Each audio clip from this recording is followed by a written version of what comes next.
composed of hydrogen and oxygen atoms. MRI relies on the magnetic properties of hydrogen atoms to produce images.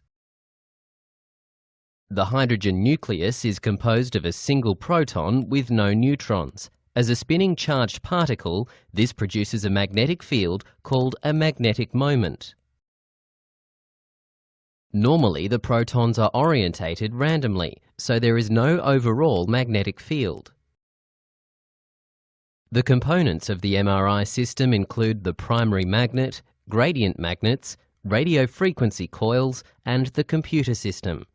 MRI differs from imaging such as plain film radiography and CT scanning, as it uses magnetic fields and radio frequencies rather than ionizing radiation.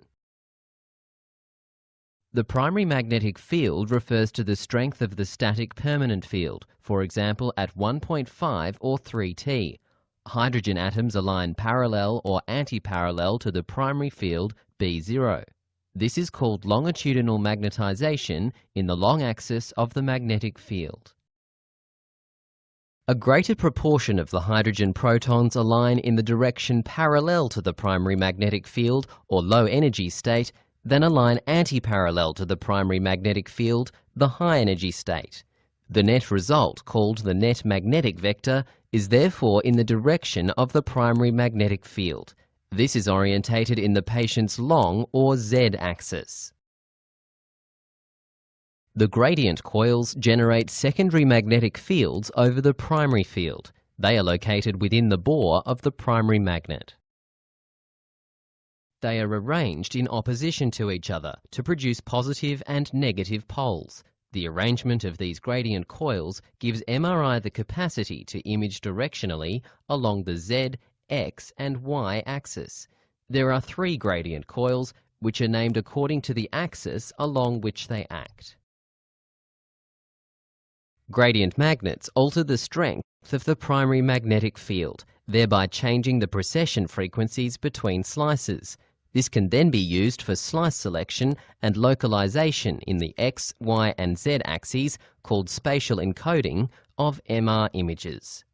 The Z gradient runs along the long axis to produce axial images, the Y gradient runs along the vertical axis to produce coronal images, and the X gradient runs along the horizontal axis to produce sagittal images. The RF coil is used to transmit a second magnetic field or RF pulse, which results in a disturbance of the proton alignment. Some low-energy parallel protons flip to a high-energy state, decreasing longitudinal magnetization. Secondly, protons become synchronized and precess in phase.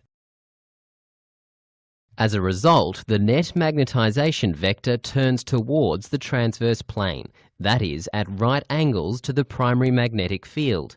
This is known as transverse magnetization.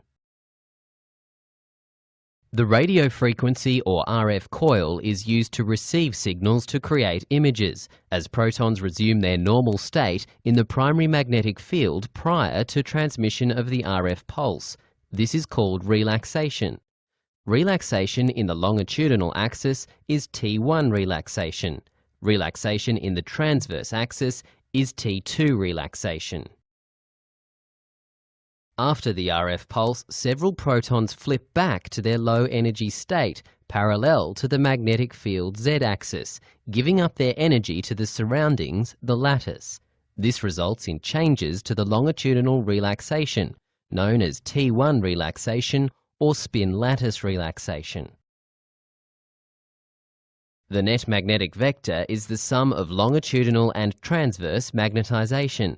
The net magnetic vector spirals around the Z-axis with net precession.